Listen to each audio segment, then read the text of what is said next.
It's a beautiful snowy day on Mam Tor in the Peak District, and I've been thinking about regrets.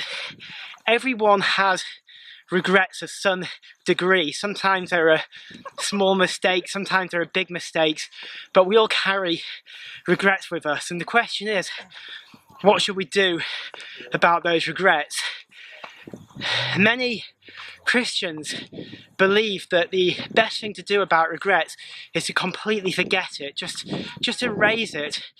And they'll think of verses like where God says our sins and lawless deeds he will remember no more. As far as the east is from the west, that's how far he's separated our sins from us. And they'll say, if God's forgotten our sins, why should we remember them? And I can see the wisdom in this, but in reality, it's really difficult to forget your mistakes. They have a way of following us around life. How do we do that in actual practice? So many times things just come back and remind us of the mistakes we've made. Another thing that people do, and this is really sad, is they walk with their regrets. They carry them through life and they live under a cloud of guilt and condemnation because of the mistakes they've made in the past. And that leads to a very miserable, sad, lonely existence. And God never meant us to do that. We're not meant to carry our regrets through life. So the question is, what do we do? If we can't forget them and we're not meant to remember them, what do we do?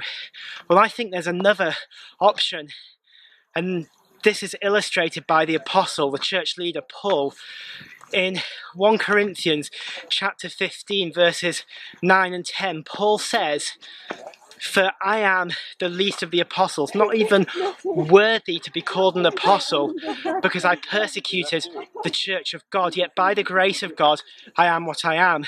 So Paul is saying, I'm not worthy to be a church leader because I killed Christians, I led them to their deaths, yet by the grace of God I am a church leader. And Paul's ministry was incredible. His works and his thinking and Paul's ministry survived to the day.